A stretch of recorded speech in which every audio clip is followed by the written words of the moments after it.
Ya, data NFP secara mengejutkan dirilis dengan angka yang sangat kuat 256.000, jauh di atas ekspektasi 160.000. Kira-kira dampaknya seperti apa? Seharusnya yang kita dapatkan adalah tekanan yang sangat besar untuk emas terutama.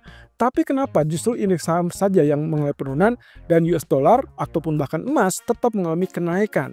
Oke, begini ulasannya. So, good news is bad news, teman-teman. Jadi posisinya ini persis dengan apa yang kita pertanyakan kemarin ya. Apakah sudah ada kondisi di mana market akan merespon atau bereaksi terhadap berita positif menjadikan kabar yang bagus, atau justru sebaliknya? Yang ternyata terlihat adalah sebaliknya. Jadi kalau kita perhatikan dari beberapa minggu sebelumnya, yang kita selalu perhatikan adalah data ekonomi yang kuat dan itu yang bisa disambut dengan baik oleh pasar saham. Tapi tidak seperti itu yang terlihat di hari Jumat kemarin. Jadi kalau lihat dari pasar tenaga kerja yang solid, non-farm payroll 256K, lalu kemudian unemployment rate atau tingkat pengangguran 4,1%, jelas di sini menunjukkan pasar tenaga kerja yang masih tetap kuat. Sehingga akhirnya secara teori yang benar adalah dolar mengalami penguatan yang signifikan, dan akhirnya juga kalau kita compare dengan euro ataupun pound sterling, jelas itu menekan kepada kedua mata uang.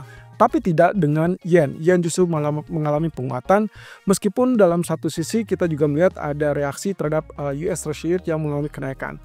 Oke, reaksi pasarnya seperti apa? Kalau misalnya kita perhatikan dari apa yang terjadi, sebetulnya ada tanda tanya di situ. Apakah ini membuat kepanikan yang berlebih atau tidak? Yang jelas, pasar saat ini tidak berpikir tentang penurunan suku bunga di tahun 2025. Bahkan ada kemungkinan mereka baru memperkirakan pemangkasan tersebut itu baru akan terjadi setelah bulan Mei. Jadi kalaupun misalkan dia pangkas, kelihatannya tidak di kuartal pertama. Itu catatannya.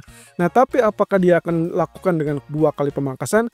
Kelihatannya untuk saat ini mereka memprediksikan hanya 1 kali pemangkasan. Kemudian dengan imbal hasil yang mulai kenaikan, apakah ini pertanda sebagai tanda-tanda kepanikan? Sepertinya ya, kalau kita perhatikan akan ada posisi di mana imbal hasil itu mulai kenaikan secara signifikan di saat investor ataupun pasar global kecenderungannya melepas pasar obligasi. Jadi ada kepanikan jelas di situ, sehingga akhirnya dampaknya adalah negatif kepada pasar saham. Nah, hanya saja di sini kemungkinan kita baru akan melihat tantang berikutnya di inflasi. Jadi ada beberapa hal yang juga harus dicermati di situ. Reaksi yang terjadi sebetulnya itulah terkait dengan emas, terutama minat terhadap safe haven itu yang dituju. Jadi kalau misalkan bertanya kenapa saham turun, emas naik, itu adalah alasan yang persis seperti hari Jumat sempat kita tayangkan ya. Ada faktor yang cenderung tetap mendorong harga emas, yaitu 3 faktor utama yang menjelang, ya bisa dibilang kepanikan lah. Nah, basisnya adalah terkait dengan tingkat permintaan juga. Tapi ditambah dengan apa yang terjadi kemarin, berarti praktis itulah faktor ketidakpastian dan juga kecemasan yang cukup berlebih kepada pasar, sehingga akhirnya melirik emas sebagai safe haven bersama US dollar. Satu sisi muncul Austan Goolsbee dari Federal Reserve Chicago. Dia sempat memberikan pernyataan yang kecenderungannya berusaha untuk menekan ataupun bahkan meredam kekhawatiran yang ada pada pasar saham. Jadi menurut Austan Goolsbee, dia cukup paham bahwa market saat ini agak khawatir, agak worry dengan apa yang terlihat di pasar tenaga kerja. Dengan lonjakan 256K, pasar lalu kemudian mempertimbangkan kayaknya nih dengan adanya pasar tenaga kerja yang solid, bisa jadi ini inflasi akan mengalami kenaikan. Nah, tapi tidak seperti itu. Goolsbee mengatakan bahwa justru yang menjadi faktor untuk bisa dibilang mendorong inflasi itu bukan dari pasar tenaga kerja, melainkan adanya kenaikan yang bisa dibilang dari sisi pertumbuhan ekonomi. Jadi ya secara tidak langsung ini sekaligus untuk menentang ataupun meredam isu yang tidak benar ataupun pandangan pasar yang tidak benar. Nah, tapi tidak bisa buru-buru. Kita juga harus melihat tanda-tanda bahwa ini bisa saja tanda-tanda data musiman. Itu sebabnya Goolsbee mempertanyakan apakah ini sebagai pertanda bahwa konsumen yang lebih kuat atau memang hanya sekedar sesaat. Nah, balik lagi dengan historinya. Beberapa waktu lalu kita sudah sempat bahas juga bahwa setiap bulan Desember ataupun Januari jangan kaget kalau misalkan terjadi rebound ataupun ya bisa dibilang data ekonomi yang cukup kuat. Ini kaitannya dengan pasar tenaga kerja. Dan bahkan seminggu yang lalu kita sempat bahas terkait dengan kemungkinannya ada rekrutmen yang cukup tinggi di retail store. Dan ini kaitannya dengan musim liburan yang notabene akan banyak belanja. Sehingga akhirnya mereka mau tidak mau merekrut untuk ya bisa dibilang secara musiman saja. Jadi kalau misalkan kita lihat bulan depan data tersebut bisa reda, akhirnya ini akan kembali membuka jalur ekspektasi penurunan suku bunga. Tapi untuk sementara ini oke lah, kita anggap bahwa data tenaga kerja ini meredam ekspektasi untuk penurunan suku bunga di bulan Januari. Tapi minggu ini kita akan berhadapan dengan inflasi yang mungkin juga akan menjadi penentu. Ini adalah beberapa proyeksi ataupun perkiraan dari beberapa bank yang saya ambil secara ringkas, bahwa setelah data non-farm payroll mereka melihat Morgan Stanley terutama masih tetap melihat ada potensi pemangkasan suku bunga di bulan Maret, dan itu berarti FOMC bulan Maret tanggal 18 dan 19 Maret. Nah, kemudian laporan inflasi justru akan menjadi kesempatan yang baik karena ya seperti yang juga pernah kita bahas ya, dibandingkan dengan data tenaga kerja, saya agak ragu kalau misalkan data tenaga kerja tersebut bisa mendorong untuk penurunan ataupun pemangkasan suku bunga, berbeda dengan kalau misalnya kita lihat dari sisi inflasi, karena inflasi juga relatif bisa dibilang proses disinflasi masih berlanjut, jadi ini cukup meyakinkan. Nah, kemudian Goldman Sachs hanya melihat 2 kali. Tadi sebelumnya dia memprediksikan akan ada 3 kali pemangkasan di tahun ini, dan kemungkinan itulah di bulan Juni dan Desember 2025. Artinya berarti kemungkinan kecenderungannya di 6 bulan pertama ini Fed potensinya adalah mempertahankan suku bunga. Kemudian yang berikutnya adalah Bank of America. Dia memprediksikan tidak ada pemangkasan sama sekali. Dan itu dikarenakan data yang sangat-sangat kuat, yang sangat tangguh, sehingga kemungkinan tidak perlu yang namanya pelonggaran lebih lanjut ataupun pelonggaran moneter tambahan. Dan terakhir ada UBS yang melihat ada potensi besar untuk pemangkasan, tapi hanya saja laju pemangkasannya lebih, ya bisa dibilang lebih lambat, dan yang kita artikan lebih lambat ini berarti lebih sedikit. Nah, ini persis dengan apa yang terjadi ataupun yang diperkirakan oleh market ya. Mereka hanya memperkirakan mungkin saat ini bukan 2 kali tapi melainkan hanya 1 kali, dan mungkin kita akan lihat ke depannya dari beberapa data ekonomi bisa saja ada perubahan. Jadi dinamika inilah yang kemungkinan akan menjadi penggerak market atau penggerak sentimen. Sementara itu ini adalah upaya China untuk menstabilkan ekonomi. Pertama yaitu terkait dengan stabilitas yuan. Jadi ini yang paling utama teman-teman. Kalau lihat dari mata uang rata-rata Asia juga mengalami pelemahan terhadap US dollar. Dolar sangat tangguh terhadap semua mata uang termasuk Asia ya. Tapi kecualinya adalah untuk yen ya. Nah, Chinese yuan melemah sangat signifikan.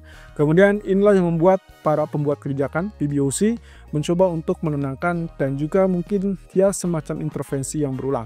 Tapi hati-hati di sini mereka coba untuk mengupayakan nilai tukar relatif stabil, tapi masalahnya adalah volatility ini mungkin tidak bisa terlihat apakah volatility ini akan mencerminkan ekonomi sesungguhnya apa tidak. Yang jelas kepanikan akan ada di mana-mana secara global, bukan hanya Amerika tapi juga Asia. Nah, satu sisi ini adalah penegasan dari PBOC bahwa mereka akan mengupayakan bahwa apa yang dilakukan selama ini, kebijakan moneter longgar, itulah untuk bisa dibilang menaikkan tingkat permintaan konsumsi domestik. Dan ini sejalan dengan pemerintah yang juga akan mengucurkan dana fiskal. Hanya saja sampai saat ini yang menjadi notabene permasalahan dari Hang Seng ataupun bahkan ekuitas China itulah kondisi di mana pemerintah tidak bisa dibilang tidak terlalu terbuka ya untuk melakukan upaya stimulus fiskal. Tapi saya rasa kita akan berbeda kalau kita sudah lihat Trump dilantik per tanggal 20 Januari. Jadi kita lihat saja 1 minggu ke depan apakah akan ada kejutan terkait dengan dana stimulus fiskal ini atau kembali kecewa. Yang jelas PBOC selalu berupaya untuk menstabilkan market. Apalagi kalau misalkan kita lihat pasar ekuitasnya relatif anjlok digerus oleh kemungkinan kekhawatiran-kekhawatiran yang terjadi di pasar global. Oke, data ekonomi untuk hari ini relatif tipis. Tadi pagi sudah selesai dengan ekspor impor dari China, dan itu pula yang saya rasa membuat kenapa Hang Seng sedikit rebound.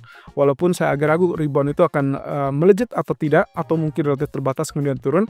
Yang jelas akan ada fase di mana dia terkoreksi dulu, baru dia akan rebound dengan tenang setelah PBOC ya. Dan yang kedua adalah terkait dengan data ekspektasi inflasi 1 tahun dari Fed, dan itu mungkin akan dirilis nanti malam. Saya rasa harusnya tidak akan terlalu menggigit ya untuk pergerakan market, tapi kita lihat saja. Kalau misalkan ada ekspektasinya turun, berarti ada potensi bahwa inflasi memang prosesnya tetap berlanjut, proses disinflasinya.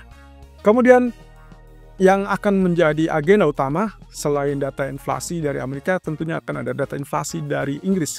Yang kita tahu berarti tekanan untuk bank sentral saat ini tertuju kepada ECB ataupun BOE untuk melakukan penurunan suku bunga lebih lanjut, kecuali Federal Reserve.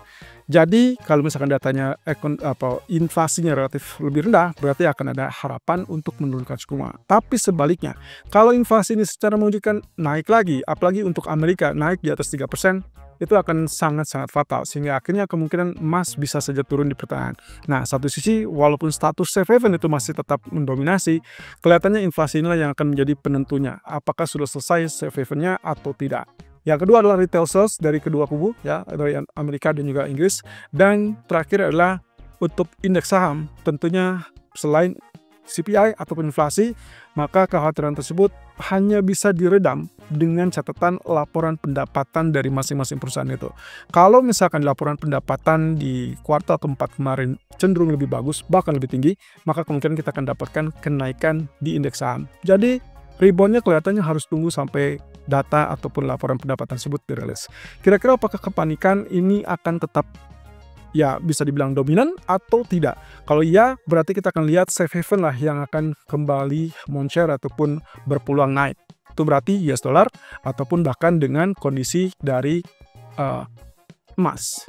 Nah, sementara itu CME Futures menunjukkan 97%. Jadi ini persis dengan apa yang kita perkirakan ya. Begitu data NFP-nya lebih kuat, berarti kita akan lihat itu adalah data yang menunjukkan ekspektasi penurunan suku bunga akan diredam.